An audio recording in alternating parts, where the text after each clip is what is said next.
Hello students, আজকে আমরা phrase নিয়ে আলোচনা করব। আগের একটি ভিডিওতে আমি নাউন ফ্রেজ নিয়ে আলোচনা করেছি। এই ভিডিওতে আমি অ্যাডজেক্টিভ ফ্রেজ ও অ্যাডভার্ব ফ্রেজ নিয়ে আলোচনা করব। এখানে তিনটে সেন্টেন্স দেওয়া আছে। প্রথম সেন্টেন্সে লেখা আছে I have a gold ring, আমার একটা সোনার আংটি আছে। নেক্সট সেন্টেন্সে আছে I have a ring made of gold. Third সেন্টেন্সে আছে I have a ring which is made of gold. তিনটে সেন্টেন্সে কিন্তু একই কথা বলতে চাইছে যে আংটিটা সোনার আংটি, কিন্তু তিনটে সেন্টেন্সের মধ্যে আমরা দেখতে পাচ্ছি প্রথম সেন্টেন্সে গোল্ড এই একটা কথার মাধ্যমেই বোঝানো হয়েছে যে আংটিটা কিরকম, সোনার। সেকেন্ড সেন্টেন্সের মধ্যে মেড অফ গোল্ড তিনটে শব্দের মাধ্যমে বোঝানো হয়েছে আংটিটা কিসের, সোনার। থার্ড সেন্টেন্সের মধ্যে which is made of gold একটা বাক্যাংশের বা পার্ট অফ এ সেন্টেন্সের মধ্য দিয়ে বোঝানো হয়েছে যে আংটিটা সোনার। তো প্রথম সেন্টেন্সের মধ্যে কেবলমাত্র একটা ওয়ার্ড দিয়ে বোঝানো হয়েছিল গোল্ড, এটা হচ্ছে শুধুমাত্র অ্যাডজেক্টিভ। কিরকম আংটি, সোনার আংটি। রিং এই যে নাউন, এই নাউনটাকে মডিফাই করছে গোল্ড এই ওয়ার্ডটি, তাই এখানে গোল্ড হচ্ছে অনলি অ্যাডজেক্টিভ। নেক্সট সেন্টেন্সে I have a ring made of gold, মিনিংটা একই কিন্তু তিনটে শব্দের মধ্য দিয়ে এটা বোঝানো হয়েছে, তাই এটা একটা ফ্রেজ বা শব্দগুচ্ছ, এবং যেহেতু এটা রিংটাকেই মডিফাই করছে তাই আমরা এটাকে বলবো অ্যাডজেক্টিভ ফ্রেজ। থার্ড সেন্টেন্সের মধ্যে আমরা দেখতে পাচ্ছি I have a ring which is made of gold. এখানে গোল্ড রিং এই কথাটা বোঝানোর জন্য, আংটিটা সোনার এটা বোঝানোর জন্য একটা পার্ট অফ এ সেন্টেন্স বা বাক্যাংশ ব্যবহার করা হয়েছে, এটাকে আমরা বলবো ক্লজ। এখানে এই দুটো সেন্টেন্সের মধ্যে যে ডিফারেন্সটা, এখানে শুধু ছিল made of gold, which is made of gold. Made of gold কথাটি কিন্তু দুটো সেন্টেন্সের মধ্যে কমন, কিন্তু থার্ড সেন্টেন্সের মধ্যে হুইচ আর ইজ এই দুটো শব্দ আমরা এখানে বেশি দেখতে পাচ্ছি। হুইচটা রিংটাকে বোঝাচ্ছে, যেটাকে আমরা বলতে পারি সাবজেক্ট, আর ইজ হচ্ছে একটা ভার্ব। আর এখানে which is made of gold এটা একটা ক্লজ, আর সেকেন্ড সেন্টেন্সে এটা একটা ফ্রেজ। থার্ড সেন্টেন্সে which is made of gold এটা একটা ক্লজ, সেকেন্ড সেন্টেন্সে মেড অফ গোল্ড এটা একটা ফ্রেজ, আর ফার্স্ট সেন্টেন্সে শুধু যে গোল্ড ওয়ার্ডটি আছে এটা একটা অ্যাডজেক্টিভ। তাহলে প্রথম সেন্টেন্সে গোল্ড এটা একটা অ্যাডজেক্টিভ, সেকেন্ড সেন্টেন্সে মেড অফ গোল্ড এটা একটা অ্যাডজেক্টিভ ফ্রেজ, থার্ড সেন্টেন্সে which is made of gold এটা একটা ক্লজ। ক্লজের কিন্তু সাবজেক্ট থাকবে এবং ফাইনাইট ভার্ব থাকবে, যেটা ফ্রেজের মধ্যে থাকে না। ফ্রেজের কোনো নির্দিষ্ট সাবজেক্ট বা ফাইনাইট ভার্ব থাকে না। ফ্রেজ কিন্তু কখনোই সম্পূর্ণ অর্থ প্রকাশ করতে পারে না। নেক্সট দেখো, underline the adjective phrase. Adjective phrase কাকে বলে আমরা জানলাম যে অ্যাডজেক্টিভ ফ্রেজ বলতে কি বুঝি। এবার এখানে অ্যাডজেক্টিভ ফ্রেজ আইডেন্টিফাই করতে হবে। দেখো, প্রথম সেন্টেন্সে আছে mister Hannett is a young man of honour. তো প্রথম সেন্টেন্সের মধ্যে অফ অনার এটা হবে একটা ফ্রেজ, অফ অনার। তারপরে দেখো you have a beautiful cage made of gold, made of gold হবে এখানে ফ্রেজ। নেক্সট সেন্টেন্সে a dog covered in mud made a mess in a car, covered in mud হবে এখানে ফ্রেজ। নেক্সট সেন্টেন্সে beaming with joy her face lit up the room, beaming with joy হবে এখানে phrase. Next সেন্টেন্সে this is a house built of stone, কিরকম বাড়ি, স্টোনের তৈরি বাড়ি, built of stone হবে এখানে ফ্রেজ। নেক্সট সেন্টেন্সে the Mars is a planet of red colour, Mars কিরকম গ্রহ, লাল রঙের গ্রহ, অফ রেড কালার এখানে ফ্রেজ।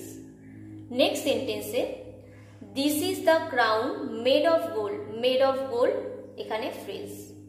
নেক্সট সেন্টেন্সে she is a lady of great patience, great patience, of great patience হবে এখানে phrase. A boy neglectful of his study, বালকটি কিরকম, সে পড়াশোনাতে অবহেলা করে, নেগলেক্টফুল। তো নেগলেক্টফুল অফ হিজ স্টাডিজ হবে এখানে ফ্রেজ। নেক্সট সেন্টেন্সে a boy with a dirty face open the door, with a dirty face হবে এখানে ফ্রেজ। নেক্সট সেন্টেন্সে this is an area without any inhabitant, এরিয়াটা কীরকম?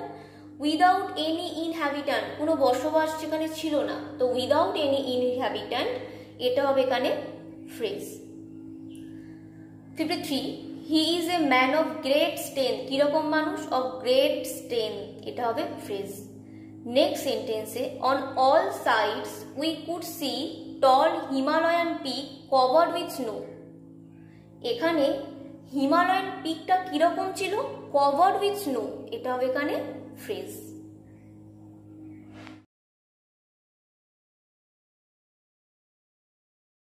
নেক্সট দেখো Rita woke up in the morning, Rita কখন ঘুম থেকে ওঠে? হোয়েন মানে হচ্ছে কখন, কখন ঘুম থেকে উঠেছিল? ইন দ্য মর্নিং, সকালবেলা। কোনো সময় বোঝালে, জায়গা বোঝালে, কোনো কাজ কিভাবে হচ্ছে ইত্যাদি বোঝালে সেটা হয় অ্যাডভার্ব ফ্রেজ। অ্যাডভার্ব ফ্রেজ অ্যাডভার্বের মতোই কাজ করে, অ্যাডভার্বের মতোই টাইম, প্লেস, ম্যানার, রিজন প্রভৃতি নির্দেশ করে এবং হোয়েন, হোয়ার, হাউ, হোয়াই প্রভৃতি প্রশ্নের উত্তর দেয়, অর্থাৎ এরা ভার্বকে মডিফাই করে। অ্যাডভার্ব ফ্রেজ অনেক সময় বা সাধারণত প্রেপোজিশন দিয়ে শুরু হয়। বলেছে underline the adverb phrase. Adverb phrase কি করে? অ্যাডভার্ব যেরকম কাজ করে অ্যাডভার্বিয়াল ফ্রেজও ঠিক সেই কাজটাই করে। একটা অ্যাডভার্ব কি কাজ করে? একটা অ্যাডভার্ব ভার্ব, অ্যাডজেক্টিভ বা অন্য কোনো অ্যাডভার্বের দোষ, গুণ, অবস্থা বোঝায় বা তাকে মডিফাই করে। সেভাবে অ্যাডভার্বিয়াল ফ্রেজও ঠিক তাই কাজ করে, সেম কাজ করে। বা অ্যাডভার্ব ফ্রেজের মধ্যে আমরা টাইম বুঝি, ম্যানার বুঝি, কোনো জায়গা বোঝায়, ফ্রিকোয়েন্সি বোঝায়, রিজন বোঝায়, ডিগ্রি বোঝায় ইত্যাদি বোঝায়। তো চলো এগুলো আন্ডারলাইন করতে বলেছে, আমরা এগুলো আন্ডারলাইন করি।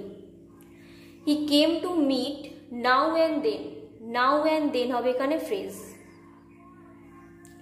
নেক্সট সেন্টেন্সে the soldier fought in a brave manner, সৈনিকরা যুদ্ধ করেছিল, কিভাবে যুদ্ধ করেছিল? ইন এ ব্রেভ ম্যানার, খুব সাহসিকতার সাথে যুদ্ধ করেছিল, তো এখানে ইন এ ব্রেভ ম্যানার হবে ফ্রেজ। নেক্সট সেন্টেন্সে submit the work as soon as possible, যত শীঘ্র সম্ভব এই কাজটা জমা করতে হবে, অ্যাজ সুন অ্যাজ পসিবল, এটা হবে এখানে ফ্রেজ। নেক্সট সেন্টেন্সে he did it in a clever way, সে কীরকমভাবে কাজটা করেছিল? ইন এ ক্লেভার ওয়ে, এটা হবে এখানে ফ্রেজ। নেক্সট সেন্টেন্সে she cried out good morning in a cheerful voice, সে কিভাবে চিৎকার করে বলেছিল? চিয়ারফুল ভয়েসে, ইন এ চিয়ারফুল ভয়েস হবে এখানে ফ্রেজ।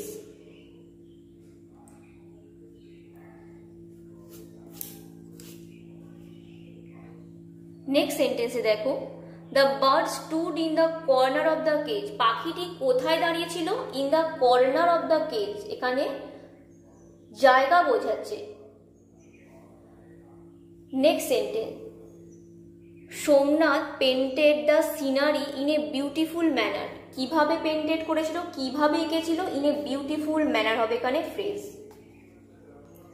তারপরে দেখো he ran at a great speed, কিভাবে দৌড়ে গেছিল? At a great speed.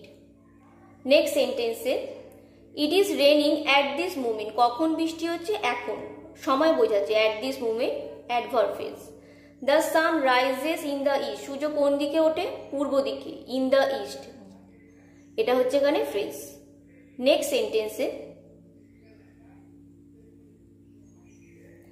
I shall meet you at the bus stop, কোথায়? না অ্যাট দ্য বাস স্টপ, এখানে অ্যাট দ্য বাস স্টপ হচ্ছে ফ্রেজ। নেক্সট দেখো leave the room just at this moment, এক্ষুনি ঘর থেকে চলে যাও, কখন? না এক্ষুনি, এই মুহূর্তে, অ্যাট দিস মুমেন্ট, তো অ্যাট দিস মুমেন্ট এখানে ফ্রেজ। নেক্সট সেন্টেন্সে the knight came back after winning the war, যোদ্ধারা কখন ফিরে এসেছিল? যুদ্ধ জিতে, আফটার উইনিং দ্য ওয়ার হবে এখানে ফ্রেজ। নেক্সট সেন্টেন্সে Napoleon the leader of men thanked his soldier with all his heart, with all his heart হবে এখানে ফ্রেজ। নেক্সট সেন্টেন্সে the gatekeeper of the renowned company is seen always on alert. On the alert হবে এখানে phrase. যে কোম্পানির gatekeeper উনি সবসময় সচেতন থাকেন, কীরকম থাকেন? অন দ্য অ্যালার্ট, এটা হবে এখানে ফ্রেজ।